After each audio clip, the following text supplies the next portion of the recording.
This was the biggest protest in British history ever. This is Britain's MAGA.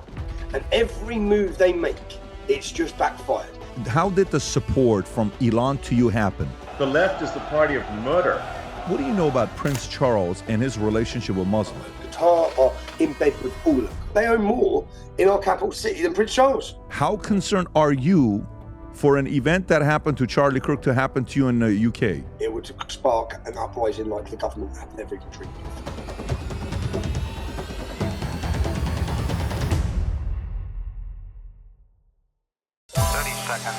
Did you ever think you would make it? I feel I'm supposed I could take sweet victory. I know this life meant for me. Adam, what's your point? The future looks bright. My handshake is better than anything I ever saw. It's right here. You are a one of one? My son's right about I don't think I've ever said this before. Tommy Robinson, how you doing? I'm good, mate. I'm good. Thank you.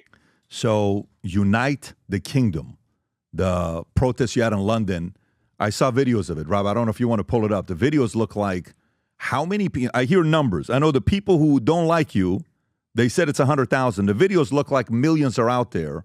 Give me the premise behind the event and how many people was out there. The energy looked amazing with Elon Musk going out there speaking.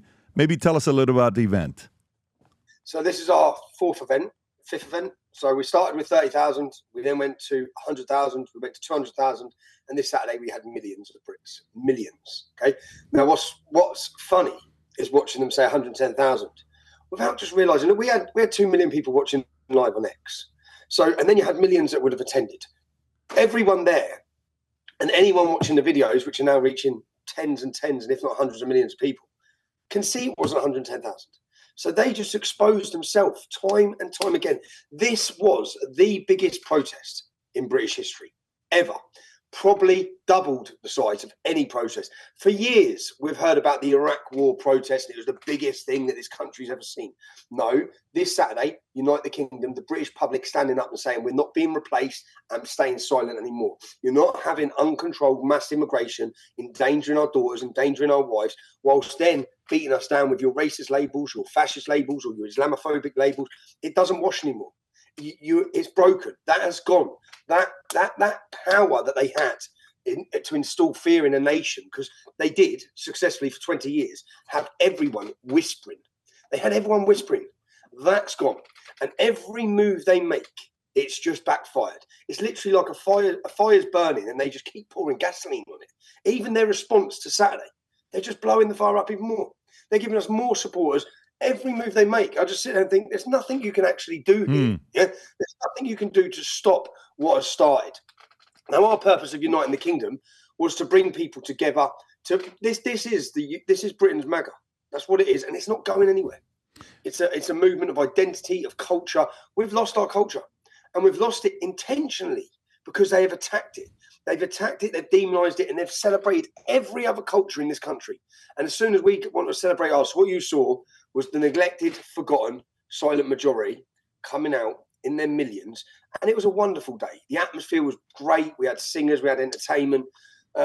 We united this kingdom in ways the government could only dream of. Now, let me ask you. So while you're doing, how long ago did you set up this date? How long ago did your supporters know this was coming? So I gave this date when I walked out of prison and said, so I just spent, as you know, I got an 18-month prison sentence for making a documentary. Right. Yeah? Remember, the public watch all of this. 167 million people watch that film. They know I went to jail and I took the prison sentence for reporting the truth. They know that. When the minute I got into jail, my first phone call, my first meeting with my team, as soon as I come in, I just said, set the date, because we need to start off where we left off. Now, they put me in prison. They arrested me on terrorism charges after our 100,000 event. There's never been 100,000 patriots gather in our capital city in a total peaceful, unifying celebration. So they were worried by that. And the next day I was detained under terrorism legislation at the border. And I've actually faced prison for that in 4 weeks' time because I refused to give them access to my phone. I'm a journalist. They detained me. Even when they detained me, they said, we know you're not involved in terrorism, Stephen, but this legislation allows us to do this. And I said, and then you have no right to remain silent. in which for 6 hours I was grilled by counter-terrorism police about my legal, lawful activism as a journalist, and also with the United Kingdom. They want to know who's behind it, how did you fund it, what's your plans next. I just told them straight, we're not going anywhere. I'll tell you, you'll see my plans next as we continue to grow this movement against you guys. And the reason I'm doing it is exactly what you've just sat down and said to me. Their first words were, the first question was, what do you think of Britain at the minute? I said, it's a totalitarian shithole, because look what you've done. Exactly what you're doing now. This is a total abuse of power. When the British public, when you pass your laws, which is what they continually do, create the problem that they're doing now in mass migration, high levels of crime, high levels of violence, and then they'll come in with a solution, which is their digital ID, which Keir Starmer's government's already talking about doing. Because we'll be so desperate, because the level of crime and violence, the sexual assaults, rapes, has gone through the roof. 2003, we had 8,000 rapes. 2023, we had 88,000. Holy moly. Did you say 8 to 88,000, 11x? 8 to 88,000. Wow. So while I'm watching this, Elon Musk is a big supporter of yours. Big. He shared your documentary, which got a couple 100 million views. And the one that he did a year and a half ago, whatever the timer was, 2 years ago, you get out of jail. We meet in Bahamas. We do that interview together. And then now Elon Musk was one of the ones that came out in your United Kingdom. And he had a few words to say. And if you don't mind playing this clip here, and if you can react to it afterwards, go ahead, Rob. And then you see how much violence there's on the left, with our friend Charlie Kirk getting murdered in cold blood this week, and people on the left celebrating it openly. The left is the party of murder and celebrating murder. I mean, let that sink in for a minute. That's who we're dealing with here. How did the support from Elon to you happen? Did he DM you? Did you DM him? How did that relationship start with the two of you? Well, for this event, see, obviously when I was in jail, Elon had spoke up on my behalf, which I was very grateful for. And he made our mission complete, because I went to jail knowing that maybe no one watched this film. But I took that risk. As soon as he shared that film, and he didn't just share that film, Patrick, the most important thing that he did was he shone a torch on the rape of our daughters, something we've been trying to do for 15 years. He literally brought it to the world's attention. So I was very grateful. But when I got out recently with regards to this, I contacted him.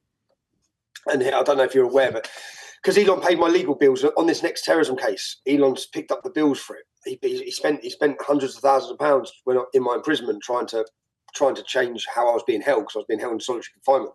So he fought for me, and he fought for our free speech.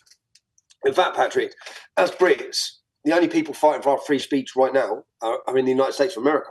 It's Donald Trump, it's JD Vance, it's Elon Musk. What you witnessed this Saturday, it just couldn't have happened without X, without us having a platform for debate, without us being able to share the truth. Because you can see the media are saying 110,000 people.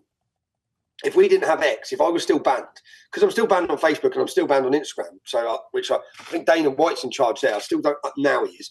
I don't understand it. I've never been convicted for anything. Why am I banned? Why is mentioning my name banned? They have me as a dangerous individual. So none of the videos of the scenes and the size of the crowds that you can see, no one would have even got them if they didn't have X, because that they would have controlled all of them like they do. So the public would have been told 110,000 people turned up. And they've done this to us for years. We'd have a demonstration, there'd be 15,000 people there. They'd say 2,000. This is even going back years or hundreds. So, yeah, we're absolutely grateful. It was a great moment for me as well. My kids and my mum and that are there, and I've been in a battle here for 15 years, and they got to see the beautiful size of the crowd. I obviously got to interview Elon Musk. I don't think many people get that chance. So he gave us a lot of his time for such a busy man. And I think for our supporters, it would have been a great moment. And it was a surprise as well. We didn't let anyone know. So, yeah, it was a wonderful moment. So here's a question for you. You're there. There's tens of thousands of people behind you. News breaks, Charlie Kirk is shot, then assassinated at an event, public event, at a university in Utah. And I see reports here that shows 26 officers hurt. I don't know what the report is, but this is from Birmingham Live. There's another report saying 25 arrested. So you have a government that doesn't want to see you do what you're doing. They don't want your message to spread. And the more they push back, the bigger it gets. How concerned are you for an event that happened to Charlie Kirk to happen to you in the UK? Yeah, I'm concerned, but I also believe that if it did, it'd be the final nail in their coffin, not mine. Well, it would be mine as well, but it'd be the final nail in their coffin. No one knows what moment's going to spark the revolution. Or look, I've always known, looking at Europe, something's going to hit, and when it does, none of us are in control of it, but something's going to change the direction of Europe. Now, we are heading in the wrong direction. We're being replaced. We're under attack with mass immigration. Now, Northern Ireland, I don't know if you know about the history of Northern Ireland. Bloody Sunday changed the direction of Northern Ireland as a historic day. I believe if I was targeted in such a way, it would spark an uprising like the government have never even dreamed of. No, could never even dream of. So I believe that would happen. I have a lot of people telling me we should be careful, or you need to be extra careful. I probably do need to be extra careful. I walk everywhere without security. I had the incident recently at a train station in London. I don't have the funds to pay for 24-hour security, yeah, and I am living in amongst it within the UK as a target. But I just think I think that we got in this mess. We're in this mess through being careful. All of us as a country are in this mess through being careful. Now's not the time to be careful. And now's not the time to show any fear. I listened to what Charlie Kirk said. Charlie Kirk actually spoke up massively for me, but not just for me when I was imprisoned, for Brits' free speech. He got it. Go back to his comments from 2018. He fully understood what was happening with free speech. And then he travelled here recently. He helped shine the torch on it. And if you listen to what he says, and I think that that's what people should try to do, and he will inspire still now, even though he's dead, the next generation. His videos will continue to inspire them. But they took him out because he was so influential in getting whether it be the forgotten or the young men to understand their identity, to understand their purpose, to give them faith. And that's what we said we want to do. Keir Starmer was voted in off 9 million votes. 20 million people just didn't vote, Patrick, in that election. That 20 million are us. The people who have been told their voices don't matter. Their voices don't count. So we're there to tell them, no, your voices do count and you do matter. And if we can captivate them, and we can electrify the working class. See, a lot of this comes down to class in the UK. They don't like us. That's the reality of it. The establishment do not like us. Okay. Now, we've got 650 politicians in Westminster. How many of them were there to speak to the neglected, forgotten people? How many of them? Not one. We had politicians flying from Poland, France, Germany, Belgium, all over Europe. Lead politicians come to speak to the British population. Not one, because the whole building is still the establishment. It doesn't matter if they say they're against the establishment on X. Yeah, if they say they're against the establishment, they'd have been there with the people. None. We want to be the cultural revolution, but this country needs a political revolution. But it needs a political revolution that doesn't censor the people getting involved in it. So, for example, the Reform Party, which is Nigel Farage, which I believe will win the next election, yeah, and will be a hell of a lot better than where we're at. But they still censor and ban. You can't talk about transgenderism. You can't talk about Islam. It's like we don't need a government that tells the public that they can't raise their concerns, and people are kicked out of their party for doing so. Right. Because that's an attack. That's an attack on free speech. Still, that's not believing in free speech. I saw Nigel Farage sat in America talking about free speech. They don't believe in free speech themselves. They just don't believe in it. Everyone has to sign an NDA. Everyone has to sign an NDA who's at the hierarchy of reform. What do you mean by that? Signing an NDA for what? Not to talk about me. I don't know. You said Nigel Farage. Everyone has to sign an NDA. What do you mean by that? I mean that as a political party, anyone who becomes a councillor or a member of parliament has to sign an agreement that they won't speak about up for Tommy Robinson. So what's your relationship with Nigel Farage? See, our event with 100,000 people, I stood there. This is in July 27th, and I said, "How many of you voted for reform?" And literally every single person put their hand up, because reform become the party for the fed up people. Yeah, so everyone put their hand up. So then I asked Nigel Farage, Nigel, stop lying about us, because Nigel continued. Nigel basically parrots, because remember, Nigel isn't working class. He's probably never been to a working class estate in his life, and he was an elitist banker. That's Nigel, yeah. So he comes in, he speaks about these issues, but then condemns us. That's what he did, and carried on condemning us. And when I was in prison, Nigel come out and said that I had. He justified my imprisonment, which is what I believe caused the fallout with Elon Musk. He justified why I was in prison. Mm-hmm. Well, again, it's like everyone's seen the documentary, Nigel. Like people know what I've done. Like, so he come out and justified it. Then he come out and said that I have convictions on mainstream TV. He said I have a conviction for violence against women. Just made it up. Just made it up. Now this is the next leader, and And my ex-wife and my kids had to see this mess. He comes out on TV saying I got conviction for violence against women. It's just a lie. But all of these things, you may have to remember that when I went to prison, there was a mass movement again to free Tommy Robinson. Nigel come out and tried to put out the fire, yeah, and he done it last time in 2018 as well. So Nigel comes out on behalf of the establishment. That's what I see, and that's what many people now see. Since Nigel Farage gave his position to Zia Youssef, he gave his position to Zia Youssef. He sold a position to a Muslim gentleman to become chairman of Reform. From the time that happened, they can't talk about Islam. Nigel's interview sat down and said, by 2050, I've watched all these interviews whilst I was in prison. By 2050, the Islamic demographic is going to be so powerful in the UK, we cannot alienate them. Now, for me, that is someone pulling up the white flag. And we don't want to pull up the white flag. In fact, we have to stop the Islamic demographic getting to that point by 2050. Whereas Nigel's doing everything he can to not stop it. The previous government held a no benefits for more than 2 children. Yeah, now that was to stop. My local imam's got 3 wives and 14 kids, and we just pay for it. Yeah, so certain policies have been brought in which could help deter the demographical explosion that we see. Nigel's reversed that. Nigel said he's not bothered about that it's impossible to do mass deportations. He's been forced now with the Overton windows shifting so fast over the last 12 months. He's been forced to say he will do some deportations. Yeah, he said when we talk about demography, when we talk about the demographical change, he's not bothered about demographic change. He's not bothered if whites become a minority in Britain. He said that's not he doesn't care about it. Well, we do. We do, just as black Nigerians would care if they become a minority in Nigeria. Just as Japanese would care if they become a minority in Japan. It cannot be allowed to happen. But it's accelerating so fast, so quick. And it's not racist to say that. The country can't lose its culture. So then tell me, that's a great point. We're going to get to the culture part. But if you're trying to unite the kingdom, great. Nigel Farage, you guys don't seem to have a relationship together. The vision's not the same. Then who is the candidate you're going to get behind to be able to do something? Is it going to be you? Is it going to be somebody? I mean, there's got to be someone that they're going to be voting to have that change happen. Who is that person? There's a new party now that's come out called Advance UK. It's led by a gentleman called Ben Habib. He's a brilliant orator, but he also spoke up for me when I was in prison. And many of the people who were kicked out of Advance for mentioning my name or removed from the party for refusing to back down on rape gangs and Islam, they're now joining Advance UK. So Advance UK is it's the fastest growing political party in British history. It's up to over 30,000 followers now. So I'm looking at this guy here, Ben Habib, and he is from Pakistan. His father is Pakistani Punjabi from a Muslim family, and his mother is English and was born in Isleworth. So doesn't this contradict what you're trying to push for uniting the kingdom? No, it doesn't, no, because we're happy to. He's an ex-Muslim, Ben Habib.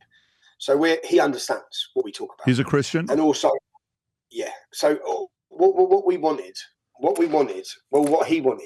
he set that up, I don't know if you know Rupert Lowe. So Rupert Lowe was a Reform MP, still is an MP, Member of Parliament. Rupert's been the strongest outspoken parliamentary candidate there is, yeah. Okay. And he was kicked out of Reform for refusing to back down on the Pakistani rape gangs. And Nigel Farage actually censored his speeches, said, stop mentioning that. Now, mass deportations now become mainstream, but Nigel told him he can't say it. This was just 12 months ago or 18 months ago. So he was then removed from Reform. So the original discussions with Ben Habib, when Ben Habib set this party up and then it was to be launched, was that Rupert Lowe would be the leader. So currently, Ben Habib is a reluctant leader because he didn't want to lead it. The plan was for Rupert Lowe to lead it, but then Rupert pulled out. So that's where the party was at. They've launched anyway, and our movement needs a political home. It needs a home that's not going to. It needs a home and a party that's not going to kick them out for telling the truth, because that's why we're in this mess. So I see Advance UK growing massively by the next election. Okay, so I'm really trying to find out why Ben Habib would be the candidate. But okay, let's stay with that. Let's stay with that because you need somebody to get behind. Charlie Kirk, when the events happened with Charlie Kirk, what was your reaction? When you saw Charlie Kirk getting assassinated, what was the first thing you thought about? If I'm honest, I was sat with Tyler Olivier. You know Tyler Olivier, the American YouTuber? I was sat with him and I was at my mum's house. and I looked down at my phone and saw Charlie Kirk's been shot. And if I'm honest, my own selfishness was selfish. I was worried about myself and I'm worried about my children, because I know my children are about to see this. And when my children see this, I know they're going to get scared. Because when I was in jail, there's a gentleman called Salwan Mamika, who was a friend of mine. He was in Sweden. And when I was in prison this time, I set up a website called Save Salwan, and I travelled to meet him in Sweden just 18 months ago, 2 years ago, to tell his story, because I could see him getting assassinated. And when I was in prison, he was assassinated on a live stream for his criticism of Islam. So, and when that happened in prison, I know my children, because I spoke to my ex-wife, she said that my son hadn't stopped crying, and he just hasn't stopped crying because he was so scared, because he sees me as that same target. So when this happened with Charlie, I was sat there because I was doing a podcast, and I saw it pop up on my phone, and then I saw, boom, my daughter, my son, my other daughter. So I saw the messages coming in, and then obviously I know how much it's going to affect me, but it affects them. And I know Charlie Kirk had children, and they were watching, and his wife was there. But a target was put on Charlie Kirk, just as a target's been put on me. Now the problem is, it's put on. Let's not say it's by the left. It is the left in America. My targets put on me are also put in by any establishment figures. For example, there's a woman called Camilla Tominley. And when I was in prison this time, she's a right-wing commentator, works for right-wing media. She said I was a white supremacist on national TV. Now, if you take what she said, she said I was a white supremacist, which I'm not. There's no evidence in that. There's no truth in that. When she got interviewed recently and asked about that, she said, well, he believes that Christian culture should be dominant and more superior than Islamic. So what, that makes me a white supremacist, does it, love? It makes me a sensible Brit. It makes me but that's what she said. So she said I was a white supremacist. Then there was another one called Julie Hartley Brewer who said I'm an extreme racist. There's no evidence to none of these things, and they never back them up. But if, for example, I was at St Pancras train station where a gentleman come up and tried to attack me just a month ago, and it was massive news because there was a little video of him asleep on the floor, and then there was all the media painting a picture that I'd gone on the run, I'd violently attacked someone. Obviously, I had to do a police interview when I got back, but I was the victim. I defended myself. But people like that who attack me, they actually think they're making the world a better place. And the man who's just executed Charlie Kirk probably believes he is like the next Hitler. But they believe these things because they've been indoctrinated and the media have weaponized words against them and put a target on them. Same as in me. So I have people who come up to me, Patrick, who hate me. And I've had so many videos like this over the years. When I actually question them and stand there and talk to them, they don't even know why they hate me. They think I'm this racist and I'm this Nazi, but that's because the media's done a real good job to make me toxic, to attempt to have me toxic, so that no one actually listens to what I'm saying. Now, Jordan Peterson, I have to thank him. Jordan Peterson really brought me and his wife, brought me in from the dark. I was censored, I was deplatformed, I was invisible, and until I got my X account back. And then when I got my X account back, Jordan Peterson sat me down and done a podcast, which was a risk for him. Because at the time, anyone who talks to me comes under attack, and they have done for years. And well, we know this. You just had it from the Times, no? For your Minnect app. But this targeting, they've been successful with to target anyone who could bring any credibility towards my message. Then they just hope, because of all the smears and the labels, people don't actually listen to what you're saying, and they don't. Well, they do now. They're starting to now. Yeah, it's interesting you're saying this because the Times reached out. They wrote an article about you on Minnect. And Rob, I don't know if you have the article or not. They reached out to us. They say, do you support the fact that Tommy Robinson, they sent a bunch of different questions, and they were able to get Facebook and Instagram to prevent Minnect from advertising on Facebook and Instagram for a full year. Well, we had to get legal involved, asking us, why would you allow Tommy Robinson to be on Minnect? We're like, what do you mean? Why can't somebody ask him a question? You know, he charges $28 a minute. That's his decision. If he thinks that's what he's worth and people are paying for it, you go put $50 if people want to pay for you. Nobody has a problem. We got Tony Robbins is on Minnect, and he charges a lot more than that. You got, athletes that are on there, business owners that are on there, actors that are on there. They get to pick and choose whatever they want to choose, whatever they want to charge. But it was interesting when they attacked us with this, just because some people want to ask you a question on Minnect. Well, Patrick, you see what they've done to you if it wasn't yourself and your belief probably in free speech, they'd have been successful with any other company. Yeah, they would have been successful. I'd have been kicked off. I'd have been silenced. And that has successfully worked for them. So as I said, you have the state and then you have the weapon of the state, which is the media. The media want me silenced. So the state don't do it. They get the media to continually attack the companies that ever give us a platform. Or say for example, I don't know if you're aware of what happened. For 48 hours before this event in London, Westminster Council contacted the company which we use to host the event. Yeah. So Westminster Council contacted them and revoked our licenses to set up our speaker systems. So there could be no speaker systems. Yeah? That's 48 hours before the event. Now, and they told the owner of the company, we will personally prosecute you if you set up those speakers. That's what they told me. So we had an emergency meeting with the police, and we're sitting with the police. I've got the full video of this, which I'm going to release. Sat down with the police, said, they're trying to provoke us into violence on Saturday. If we don't have a way of talking to our crowds and a million people turn up, there's going to be anarchy. And the police are like, we don't want this. So there's been loggerheads. There's been a big internal thing with the police, because the council were then asking the police to enforce the license. The police have then sat down with us and said, we're not enforcing it. So we will not enforce and prevent you sticking up your speakers. And it was just the council attempting, which is the government attempting to provoke chaos on the streets of our capital city. That's not their job. Their job is to uphold democracy. We had the licenses. We applied for everything right. We jumped through every hoop possible, and still, this is what they're doing. And we've faced this for years. Joe, I can't host an event in a building in the UK, and I just know I can't. Yeah. So I sold 1,000 tickets in a week for a sit-down event, £50 a ticket in Manchester. The council and the police, this is going back years, they went in to the venue and told them, we will take your alcohol license if you host this event. So that's sort of like what happens, and it's been a tried and tested method for the media. It works. As I said, they've gone beyond you, and they've managed to get Meta to make sure you can't go on there for 4 years. They've done this to me from every social media. As I said, I'm still banned. You can't even mention my name on Meta. Yeah, I mean, I see that. It's wild. By the way, anybody that's watching this, if you want to support Tommy just to have free speech and you want to ask him a question or have a call with him, we'll put the link below in the QR code to support the cause. But just last week, I'm watching this story. What can you tell me about this Shabana Mahmood, Britain's new Home Secretary, who grew up in Birmingham? What do you know with her, and what are some things to expect in the future with her in charge? Well, she's an Islamist. Simple as. She's an Islamist. We can take what she says. The first thing to come to her, the most important thing, is in Britain. It's not democracy. It's Islam. We need to understand what that means.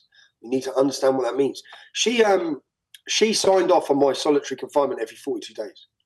So with solitary confinement, it's called the Mandela Rule. You're only allowed to be held for 14 days, or the prison only have the ability. They can hold you for 14 days. That's meant to be the limit, but the maximum is 42 days. After 42 days, it has to go to the government, and then because you're not allowed to, and then the government have to sign off. Now, it's Shabana Mahmood, because when I was in prison, she was a justice secretary, who signed off holding me in solitary confinement against the advice of psychologists, of medical teams, of everyone, knowing full well the damage that does to someone. She continued it. That's Shabana Mahmood. We're meant to believe that she's going to stop the boats. She's going to stop the massive flood of Muslim immigration into our country. It's insane. Again, every decision Keir Starmer makes, David Lammy, he's put him in. It's insane, really. So, but again, it just helps, I think, to wake people up. Unfortunately, all of these things have had to happen. My imprisonment, Lucy Connolly's imprisonment, a mother for 31 months for a tweet. Peter Lynch, who was a granddad, these are the riots after Southport. They say riots. He just held a placard and he got 2 years in jail. So all of these things are what's resulted in the millions you've seen in London this Saturday. Yeah, I mean, it's all everything's played its part from Elon Musk, from Jordan Peterson in an interview to Elon Musk buying X. And lots of bad things have happened, but you needed the situation. I think you needed Joe Biden. America needed Joe Biden for those 4 years, because people needed to see. Because when they can see it, they need to see how bad it can be, and that's what we're currently going through. We needed Keir Starmer in power. So you need to get a position where a government can come in with a mandate. Now, Nigel Farage, as I said, Donald Trump made his mandate clear. He clearly said what he's going to do when he get in, so he can get in power and do it. Nigel Farage isn't. And people are making excuses saying, well, he's just playing the political game till he gets in power. Then he'll do all these things. It's like, no, he's not going to. He's definitely not going to. So, yeah, when you're looking at her, Shabana Mahmood, she said in interviews, my faith is the center point of my life, and it drives me in the way that I live my life and I see my life. And she said her Muslim faith is the core of who she is, who I am. And she's the first Muslim woman Lord Chancellor and the first female Muslim member of the parliament. So there's a lot of progress happening there with them wanting to spread Islam and different people like her getting elected. So your concern with how things are growing in UK from the last time you and I spoke to today, have things gotten better? We spoke a few months ago. Since 2 or 3 months ago when you and I spoke in Bahamas to today, have things improved? Has it gotten worse? Is it the same? What's the conditions look like in the last 2 or 3 months? It's getting worse and worse. It gets worse and worse every week. The borders are still open. The mass immigration is still coming in. Sexual assault. Since we spoke, there was 12 days in a row where there was sexual assaults by migrants against British women. 12 days there was a case every day. Young girls being sexually assaulted by migrants in hotels. A young 12-year-old getting raped by 2 Afghanis who's staying in a hotel. It just continued. It's just continued. And it's not going to stop, Patrick. It's not going to get better. Yeah, it's going to get worse and worse and worse because the borders are still open. They're still flooding them in. They said they're going to smash the gangs. They've done nothing. It's all orchestrated. They are continuing to flood this country. And I think that what Saturday was the British public coming together in their millions to say, we've had enough of it. And they need to listen. Saturday was a peaceful demonstration. We wanted a peaceful demonstration. If they continue, there's a dangerous path the government are going down. They're that detached from the British public. All of them are. You know, even the Labour Party. The Labour Party that's the party that was meant to represent us, the working class. 90% of their members of parliament were privately educated. I'm sorry, they know nothing about the working class. Yeah? They've never lived it. They've never lived where we live. Now, we are the majority in this country. And it's us who are affected by the mass-controlled immigration. Well, it used to be. Now, it's everywhere. Problems everywhere. People who didn't see the problem now see it. So, but again, whilst it's devastating, whilst it's bad, unfortunately, this all has had to happen to get the public to a position where they are awake. And Britain's awake now. As I said, I've been in this activism trying to wake this country up for 15 years. I've been asking, where are the men of England? Where the hell are the men of England? How are we allowing this to happen? And the country, what I saw on Saturday was a proud nation and proud people. And if people had that pride, we wouldn't allow any of this to happen. We allowed it to happen because we lost our pride, we lost our identity, we lost our culture, we lost our belief. We lost it, and a void was created. And then into that void become every other ideology wants to bring the destruction of this nation, whether it be Marxism, whether it be BLM, any organisational ideas were promoted by our politicians. Islam, it's filled a void. It's filled a void after we lost identity. And do you know what? Do you know, for years, I used to hold, when I set up the English Defence League, we'd hold a demonstration. And the church leaders would be on the other demonstration protesting against us with the Muslims.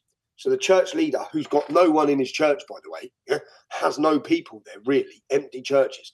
They were siding with them. The church lost their identity.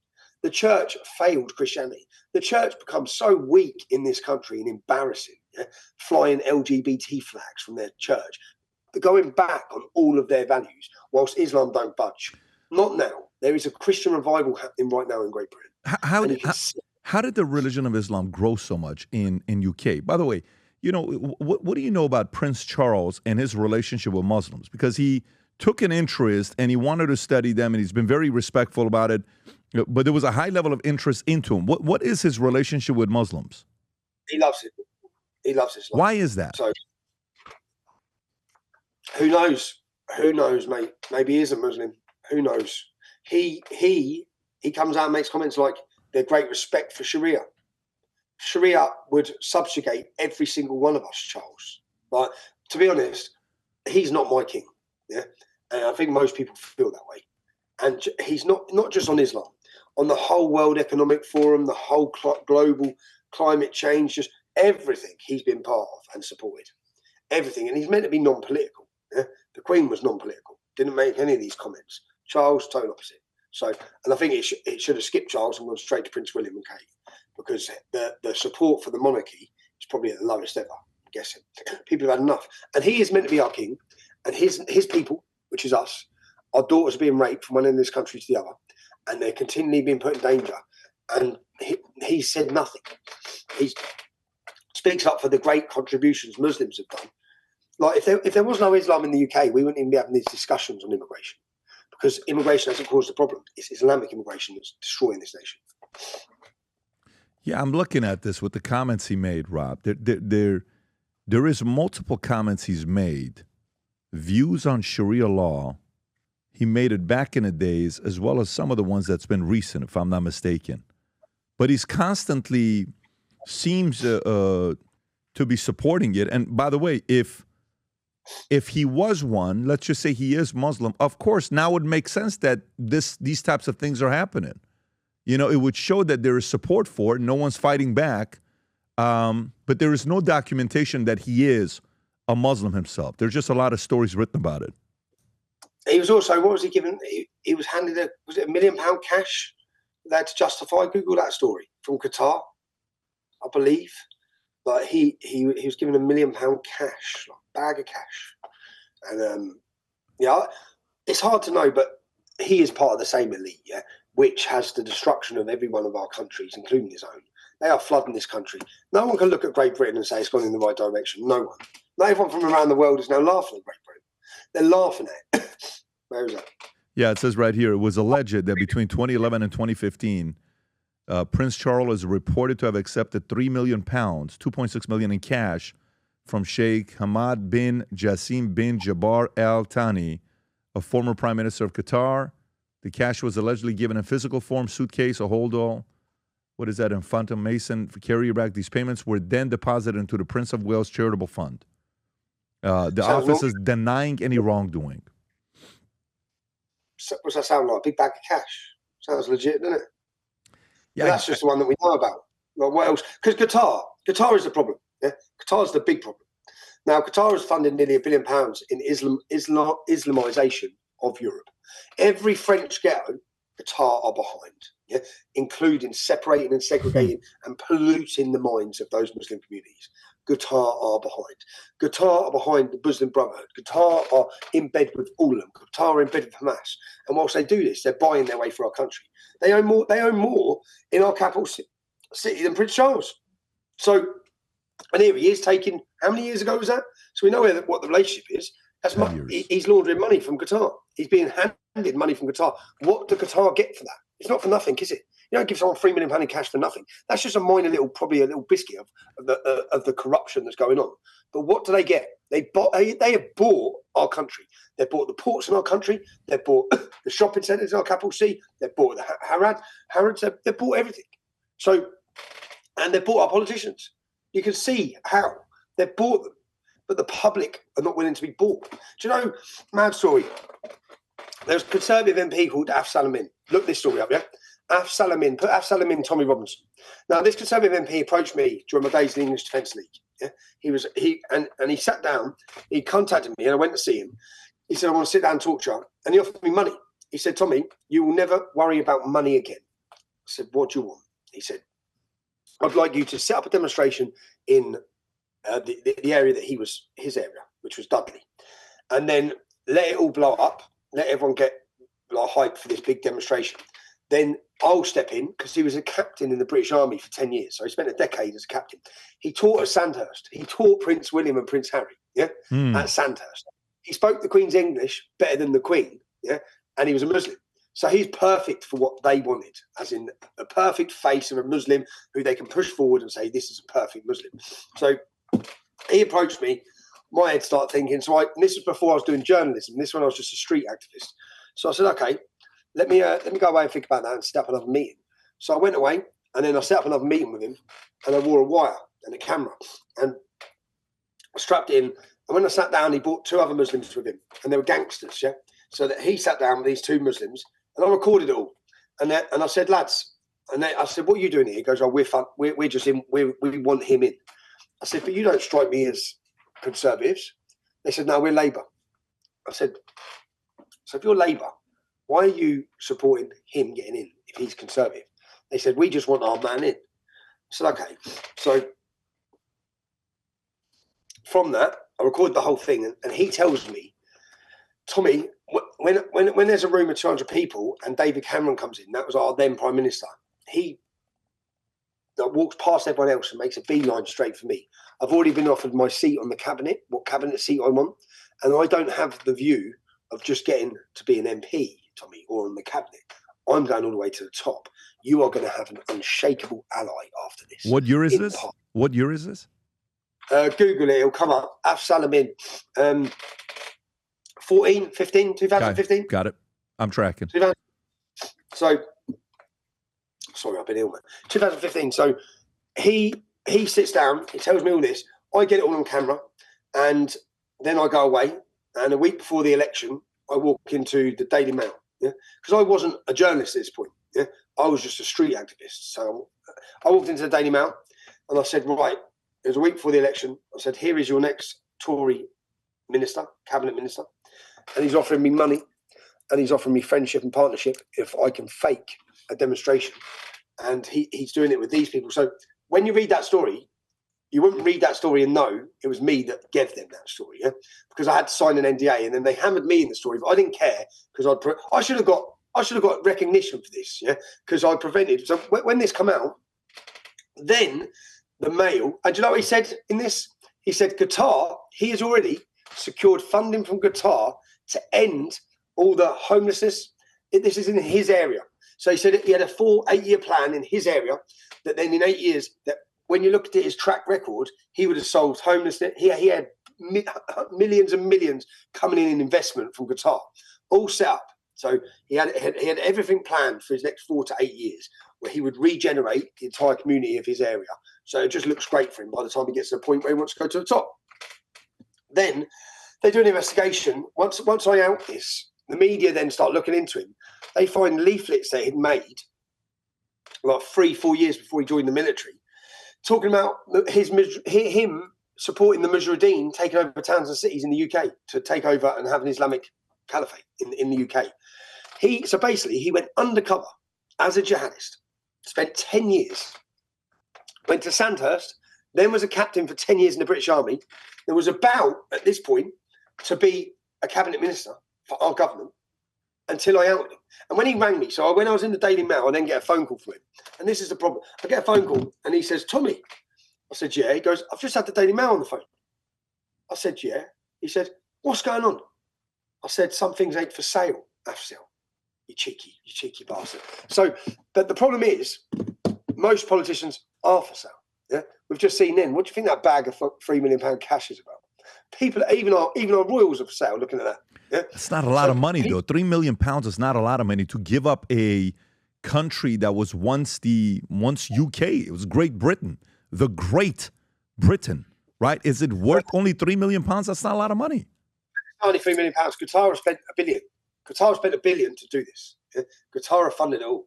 So Qatar has spent $1 billion. Now, what they used to do is you used to be able to get people to convert. They'd spend street dower stalls, all these charities. Like my hometown has a shop in our town centre called Discover Islam, funded. It's a charity, and its purpose and its job is to convert the Luton population to Islam. Is to go out and reach the non-Muslims and bring them in. This is all mainly comes back from Qatar and places like this. Yeah. Now they used to do that. Now they just get the influencers and convert, like Sneeko, like people convert it. That's then powerful. So that then is worth hundreds of millions of them to pay because they get more people to convert. But with Prince Charles or with the country, that £3 million is one that they've had to declare. Who knows what's else going on? But I know that the money that they put into the country, Qatar, is huge, and the government bend over for them. Yes. Bend over for them whilst allowing them to, because they need them. Like now, France. I'm looking at what France doing with Qatar, but they need their money. So they need their money. So they sort of turn a blind eye to the Islamization of our country and allow them to back it as well as Muslim Brotherhood. How are the Muslim Brotherhood not banned? How is this terrorist organisation not banned in our country? The danger of it. How? Even Hizb ut-Tahrir. Hizb ut-Tahrir are now banned. But why weren't they banned for the last 2 decades? when they're banned in the United Arab Emirates and many Muslim countries, but in our country, they were allowed to just foster. Every single Islamic society in the country, in our universities, was Hizb here for the last 2 decades. Now, that's a terrorist group. And you've allowed them to set up Islamic societies, bases in every university. And you wonder why, when you see the now level of anti-Semitism and the hatred of Jews coming out of our universities. And it's like, it's not hard. You've literally allowed a camp whose purpose is to do that, to have bases in every bloody university across the West, including the United States of America. It's mental. It's just mental when you look at it. And many of the Muslim countries and Muslim nations know how to deal with these groups. So they ban them and they come down them like a ton of bricks. We don't ban them. We come down on anyone who talks against them with like a ton of bricks. Yeah. You know, when you're saying Qatar, of course, the World Cup, when they were allegedly paying bribes for the World Cup to get there, and you've seen different numbers from 10, 25 million to 880 million, and then obviously they did what they did, and people went to the World Cup saying, what was this all about? This didn't even make it. Why would you do the World Cup in Qatar? So they are famous for allegedly putting money into things, but you said something about the rallies in going up against and finding Jews. Okay, so your rally takes place. I'm trying to think how bold you guys are being. There's 2 rallies. This is Mohammed Hijab, okay, which I don't know. Have you guys ever met each other or no? No, Mohammed sent me recently. He thinks he's clever. So he said this was to intimidate me. So he sent legal letters to my children's home. That's what he did. Now, he knows I don't live where my children do. Yeah? So he sent legal letters, but that was to let me know, because I was talking about him. That to let me know, I believe, for him to threaten me for where my children are. So that's what he done. I sent the letters back within, because I do my homework on everyone. So I sent my letters back to his personal address the next day. I just returned them straight to him. Said, like, don't play with fire, you mug. So he is an Islamist. He's a radical. He supports, and I come out and said he's a caveman. And now, recently, again, he sent his Muslim law firm have sent me all these legal letters now again, saying they're going to sue me. But I said the same. Like, I've already been sued. I've been bankrupt. I said he's a caveman who supports paedophilia or apologises for paedophilia. He's a paedophile apologist. That's what he said he sued me for recently. But Mohammed Hijab, the problem is, see, not even YouTube. Mohammed Hijab, we were censored, deplatformed, deleted from everywhere for talking out against these groups. Mohammed Hijab supports these groups, justifies it, and he's got a monetized channel, so he gets paid to do it. The unfair treatment against people speaking out compared to the radicals, they were left alone. But yeah, Mohammed Hijab's dangerous. Yeah, so this is him, Rob. If you want to, because I want to show both of them. This is him, which the direction it's going, it's looking like it's going to be pretty nasty in UK for a minute. So, Rob, can you tell me what this is about? This is when? This is... I'm not sure the exact date. I know this was in the past year or so. This is Mohammed Hijab running through the streets of London looking for Jewish people. Yeah, oh, okay, yeah, play the clip. Play the clip, Rob.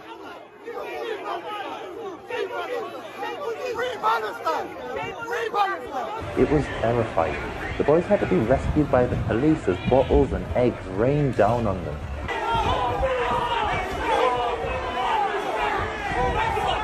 Mohammed Hijab then threatened a police officer that he'd kill the boy's dog if he saw it again. However, when those Zionists came in with their dogs, that was an act of provocation. So what we're saying now, and I'm making it very clear so everyone understands, if those dogs come close to us again, we will see it as an act of aggression, and we will kill those dogs. We'll put them down. Hijab and Dawa then led the crowd to Speaker's Corner, and as the mob marched through London streets, screaming, "We'll find some Jews. We want their blood." Sure. Okay. The police did nothing. Let that sink in. So this is what I want to know. If you can pause. So while this is happening, Tommy, what happens to them? Is this open game in London where you can do this and nothing's going to happen to you? Nothing happens. Do you know, cars travel down. When you look at people being detained for hate speech, you've got to see this video. Cars travel down from Manchester, so 2.5 hour drive, to drive through the Jewish area of London, to shout out the windows, "We're going to rape your daughters." Yeah? That's what they've done. Now, there's a video of it, so you hear them do it. They didn't get prosecuted. Who's saying that? Who's saying we're going to rape your daughters? Who's using those lines? Cars of Muslims come down from Manchester into the Jewish area of London, to drive around the Jewish area of London, to scream out the windows, "We're going to rape all your daughters. We're going to rape all your daughters." Now, They don't get prosecuted for any of this. Yet anyone who says anything or remotely even against the government has been thrown in jail on our side. So again, these hate speech laws that are brought in, they're not brought in to tackle hate speech. They're brought in to silence the indigenous population whilst their country has changed beyond recognition, to make it so that no one can speak about it, because they're not there to stop. If they were there to stop, like we saw them calling for jihad on our capital city after October 7th, literally stand there saying, calling for jihad, the group doing it with Hizb here. When they did that, and they had banner about Muslim armies rising. When they did that, the Met Police put out a statement saying that, there's plenty of different meanings. There's different meanings of jihad. So you must think we're stupid, but they continually allow this. So Mohammed Hijab has even ever been arrested. There's another video of him where he travelled up to Leicester, where mobs of Muslims went hunting Hindus. Yeah, just last year in Leicester, and there's a video of him there where he's absolutely attacking Hinduism and attacking Hindu gods. If anyone done anything similar, so they just don't get prosecuted. They don't. And everyone saw it. So again, another important role to get the country to where it's been this last weekend, unfortunately, was October 7th. October 7th and the reaction to that, the hatred across the West in all our capital cities. But in London, the ability for Hamas supporters to take over our capital city week in, week out and not face arrest. And the public are watching them committing crimes, seeing their crimes committed with their own eyes. And the only people facing arrest are the people there talking out against Hamas. So people watched all this two-tier policing. Two-tier policing become just a part of our vocabulary. So I want to play this other clip, Rob. When you guys are doing your protesting, this video that goes viral as well. Can you have the video? Not this one, Rob. It's the other one that they're protesting on the streets. The one that Humberto just sent you that you pulled up. You just had it up, Rob, on the screen. You literally just had it up a minute ago. Hang on. Do you know which one I'm talking about or no? No, let me find it. So okay, let me pull it up to see which one this is. So I'm going to put a thumbs up for you to find it. So this is. Oh, got it. Okay. This is the protests are happening on your end 24 hours ago. Where I'm trying to go with this is, if this is, the Unite the Kingdom, and they're screaming, who the F is Allah. These are the chants, right? If you want to play this clip, Rob, go ahead.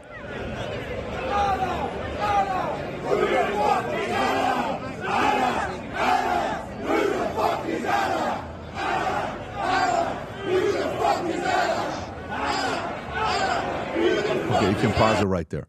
So from an outside looking in, Tommy, from the outside simply looking in, these two stories here, with what Hijab is saying and then what these folks are saying, you're weeks, if not months away from chaos in the streets in waves, in ways we may have not seen in a while. Are you not sitting there thinking to yourself, okay, this thing's going to get very, very nasty the next 30, 60, 90 days? I'm thinking that unless the government addresses this issue, it's going to get nasty. Unless people see light at the end of the tunnel, unless they see a solution to the destruction of their nation, people are going to go to desperate measures. And I've been seeing this for a long time. Now, with regards to those quotes, all we ever hear is Allah Akbar, and then usually a bomb go off, or someone gets stabbed, or someone gets killed, or it's used in a inflammatory attack sort of way, where they're screaming it aggressively over issues. Now, I told a story this week. We paid respect to a gentleman called Roy Lana when we had the London Bridge terrorist attack in London, where 3 jihadis rammed a van into people. Then they jumped down with knives and they went into Borough Market, like a little food stall area of London. And they went in a restaurant and started stabbing women in the neck and butchering them. And they murdered loads of people. Now, as they'd done that, there was a Millwall football supporter there. Millwall are famous. So we paid tribute to him at the event, and someone sung a song. And the song was had them screaming Allah Akbar. And Roy Lana said, "Fuck you, I'm Millwall," and he started fighting with them. Now, he was stabbed lots of times. Do you know what? Did he get recognition for that? No, he actually got arrested for making comments about Islam months later. So he was stabbed, butchered all over his body, watched people be murdered. Seriously? And they arrested him, put him on a prevent course for his wrong thoughts on Islam. That's what they did. Where did this happen? What city was it in? Where was it at? It was a London Bridge terrorist attack, and his name was Roy Lana. So pull up, you have the pictures of him. He was in a hospital bed, And he obviously didn't remember anything, but then all the other witnesses were like, as the terrorists were stabbing everyone, one man ran at them and he shouted, fuck you, I'm Millwall, which is quite funny because Millwall football hooligans are very well known across the UK, across the world. That's him. Yeah, he said, fuck you, I'm Millwall. But, and he didn't get recognition. He's never had, I actually done a sit-down interview with Roy, a podcast with him, to understand what happened. And he went into a spiral after this of post-traumatic stress disorder. He had no help, and then he faced prosecution and arrest from the police instead of help for having the wrong thoughts on Islam, which is again. But by the way, so while this is taking place, the two of you, have you and Hijab ever seen each other or ever talked to each other one-on-one? No, never seen him. Never seen him. So. What would happen if you guys were in the same room talking to each other? Ali Dawah, who's his friend, Ali Dawah done a campaign where he was going looking for my family home. And he done a video, and it was at the end of my mum's old house road. And he done a video saying, all right, Tommy, and the part behind it is my mum's, where my mum used to live. So he, again, this is what they do. He's trying to intimidate me. He's at the wrong house. And then he rings me up. And then he rings me up on live record. And I didn't know he's recording, but he said about coming to my house. I just said, it'll be the last thing you do. You'll meet your 72 virgins if you come to my house, mate. It will be the last thing you ever do. So, because these are jihadists. That's who they are. They pretend they're not. They try and play the silver tongue clever line, but they're dangerous and they're radicalizing and they're recruiting. And they act as like the moderate level to bring, or sort of to bring the youngsters in. And that's what both of them do. But they're like a little partnership, Ali Dawah and Mohammed Hijab. But we've been, as I said, if you look at what I've faced, a full weight of everything against me. They don't get anything. They don't get arrested. They don't get criticised. Like they're both on camera saying that they'd let one of them's on camera saying he'd let his daughter be married at 9 years old. Like he's got a daughter now. Personally, I think for her own safety, she should be protected from a father like that or for that Islamic belief. But the problem is we have lots of underage marriages going on in the UK. Google it. Google Islamic underage marriages across mosques across this country. They're marrying children. And our government, again, is too sensitive. I don't understand that. I don't understand why any of that would, why the government's a child marriage thriving in the UK due to legal loopholes, warned rights groups. Go a little bit on letter to the PM. What year is this, Rob, written? It says 2021, okay, May 2020. Zoom in a little bit so I can read. Legal loopholes allow 16 in England and Wales married to parental consent and exploited. Of course, more than 20 organizations have signed a letter to the Prime Minister insisting current forced marriage laws does not go far enough to protecting young people. Yeah, I mean, you know, this to me is common sense. The only way, Tommy, I see this being allowed and look the other way is the power has to be from all the way at the top. It's the only way I see it. Even female genital mutilation. Yeah? It's been a crime in this country since the 80s. Carries a 14-year prison sentence. 55,000 British girls. What'd you say? Say that one more time. 55,000 what? We lost you for a second. 55,000? 55,000 girls have had their genitals mutilated. Yeah? So Muslim girls had their clitorises cut off, yeah, which endangers them, which is dangerous, sometimes means they can't have kids, lots of problems from it, mental health problems for the rest of their lives from it. But no one faced prosecution. I think the first prosecution was last year or the year before, like a little token case. But with these children, they're allowing them to be mutilated. And to be honest, many of these problems, like even the grooming gangs, if we were to look up the parents of these children, just off those figures, it would take up every prison cell in our country. So some of the problems are that big that they just allow them to happen. Cultural sensitivity. We'll allow your little girls to be mutilated because we don't want to be deemed as extreme or racist or a government that's oppressive. So we allow a crime that carries a 14-year prison sentence. They literally just allowed it. Just Google on the female genital mutilation. It's insane what they've allowed in this country to happen. Because those little Muslim girls, they're little British girls. They're born in Britain and they should be protected, but they haven't been, yeah, because they allow it. And some of those marriages are happening to 12-year-old children. 12-year-old little girls being married in mosques across our country. And again, we're extremists for pointing out, and you say it has to come from the top. It's like that. It's not a mistake. Mass immigration is not a mistake. Yeah?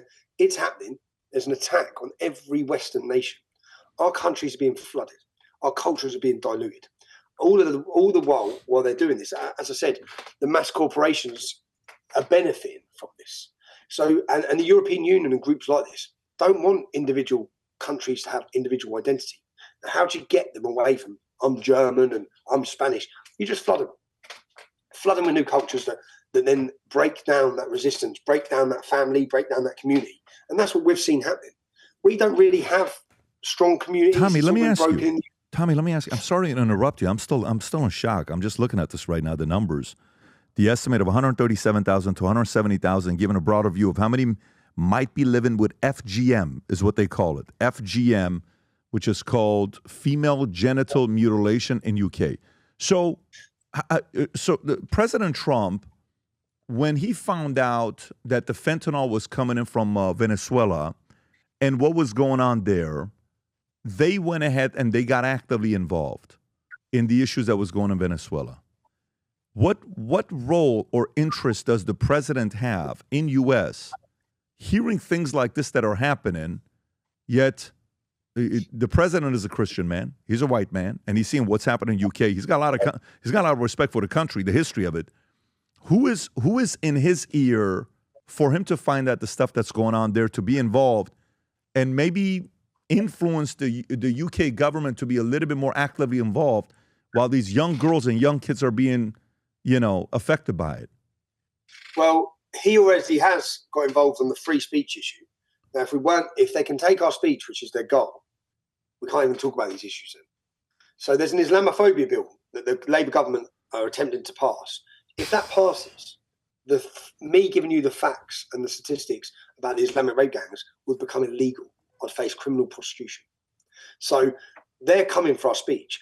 I know that America just stopped them getting access to every one of our messages on these and spying on us. Now, America did that.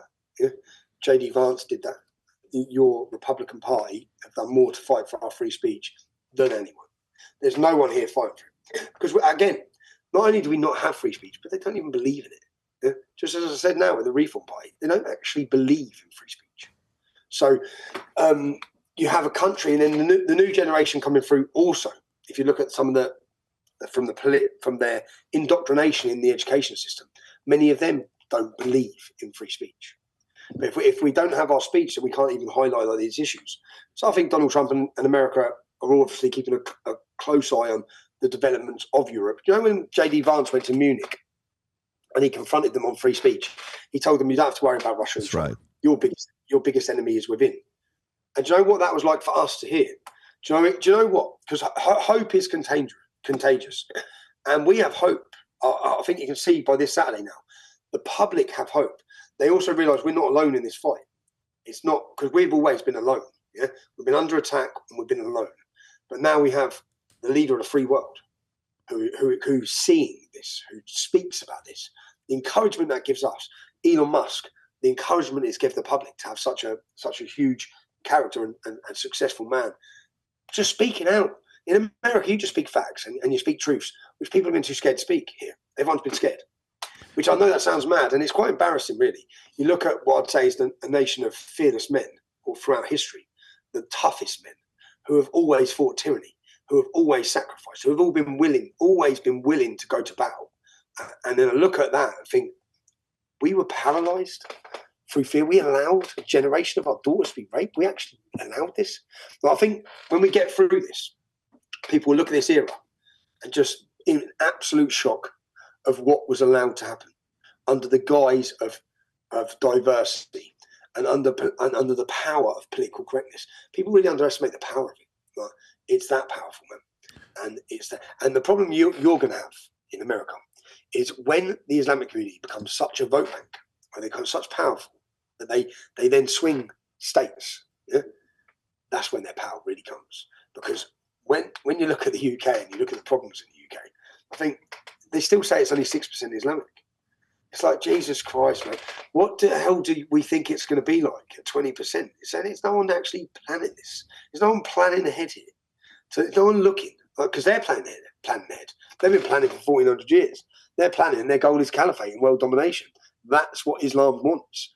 That's it. It's in the book. So I was actually planning, our politicians plan every 4 years someone needs to be looking at 20 years, 30 years, 4 years. Oh, I believe that. I don't think they're slowing down. I've given my strong opinions on that when it comes down to the states, and I don't think they'll stop until they get what they want or America changes certain policies. By the way, I'm curious, did you see the recent Banksy art that was put up, I think, on like just a week ago or something? Did you see that art piece? I think it is in UK, if I'm not mistaken. Banksy's latest mural has been scrubbed away. A look at the artist's other works that were destroyed. What can you tell us about the Banksy art in UK? I think it's even more powerful when they scrubbed it, like the message, because it was about the corruption and the judges coming down on the people, which is because Banksy was doing pro-refugee art. I thought, like, just maybe he's had his moment as well. Maybe he's had his moment to realise, like a lot. Do you know what else changed this weekend? Was that there were celebrities. There were celebrities at our event, and quite a few of them.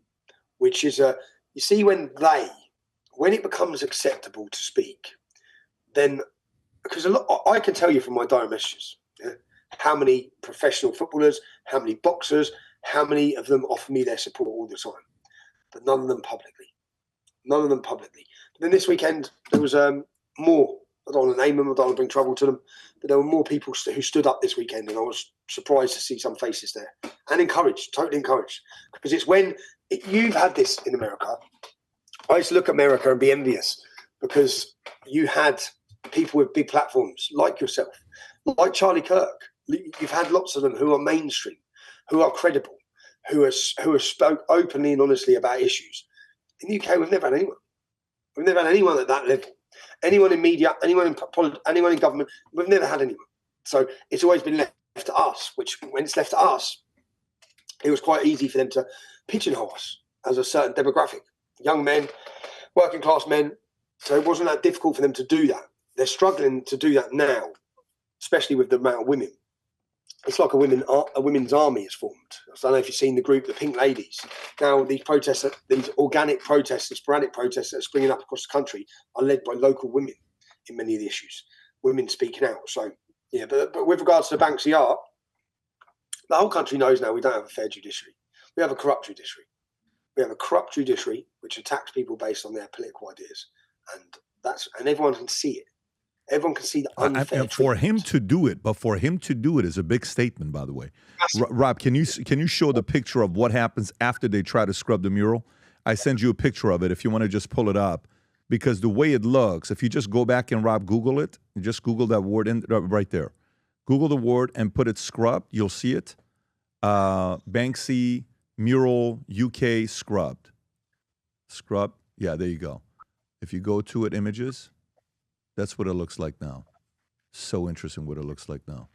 You're right. It does actually look better than it did before. Tommy, what's your next event, Tommy, that you're going to be doing? Have you already decided what the day is? Yeah, we're just talking on the date, but we want Unite the Kingdom, Unite the West.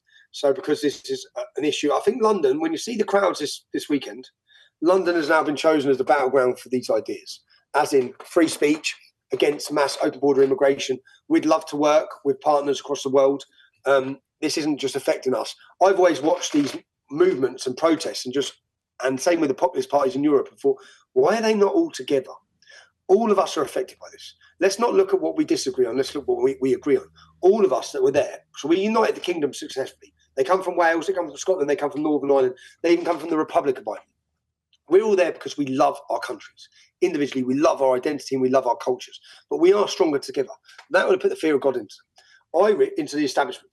Irish nationalists travelled with loyalists. These two groups, with the war in Northern Ireland, have been at war with each other throughout history. Yeah? They've hated each other, Catholic and Protestants. They were travelling and come together to this event. So something big's happening. Now, I'd love to have a vision of us redoing another event like this, but we want world leaders there. We want the world's leaders to be addressing the populations who are the leaders on these issues. So we'd like Geert Wilders to be there. We'd like Maloney to be there. We'd like Viktor Orban to be there. We'd like Donald Trump to be there. Yeah? But and obviously the venue we had here, they blocked us having two venues. So we couldn't, those millions that turned up, I think the only place the next one can be is in the Hyde Park of London. This could be our generation's Live Aid. because we make it into a concert, we make it celebrationary, we make it about identity, but we also drill home our message of what we want and how fed up we are. And it gives hope. And you see the millions that come in, you can guarantee you we're going to double that again next time. Well, I'm telling you. Tommy, I will say this to you, and I said this to you last time we spoke. I don't live in UK. I've been there. I've been to London. Beautiful place, great people, great conversations, rich history. And it's sad to see this taking place there. But in every generation, there comes somebody that's got courage to be able to go lead a movement like this that's fearless. And it doesn't seem like anything is going to back you down. Doesn't sound like you're going to go away anytime soon until you get what you want. And I pray for you to stay as close to God as possible. I applaud you for your courage. And God willing, good things will happen to your country that obviously you love and you're proud to represent. Tommy, any final thoughts before we wrap up? Just so Britain's awake. I hope the world sees that now. So many people have spoken for so long. I heard people talk about when the British wake up. And I was always thinking, when is this country going to wake up? I've been smiling for the last however many weeks. I knew this was coming. You listen to my interviews. I told everyone, million. It's going to be 1 million people. It's going to be the biggest protest this country's ever seen. It was downplayed. I knew what was about to happen then because I can feel it and see it everywhere I'm going. I know the public feeling is there. They now know that. Yeah, they're going to be worried. I think I do need prayers because they're going to want rid of me 100%. And they managed to successfully put me in prison many times. I'm in court on October 13th. I could be back in jail for Christmas. But again, that's not going to work. Surely they see that now. It doesn't work. You're not going to shut us up. We're not going to be silenced. We're not bowing to submission. We won't submit to Islam. We won't submit to any of it. So, yeah, Britain's awake. We need to make our plans, but we're grateful for every bit of support and everyone who's helped. As I said, Elon Musk put a thing out, we are the media now, when they said 110,000. Their power is gone. I'm laughing at them. You know, Sky News were tweeting. Sky News were put out something out there, 12,000 people watching their news from our event with their propaganda. We had 2 million. So you don't have the power anymore. You can't just attack us anymore because we can just pick this up and correct you, which is what they don't want. They don't want that level playing field. So we need free speech and we also need citizen journalism. And by the way, guys, if you're watching this and you want to pick this up and support Tommy, go send him a Minnect. If you want to send him an encouraging message, ask him a question, do a call with him, pick this up. The Times doesn't want you to do it. The Times doesn't believe in free speech. They don't want you to talk to him at all.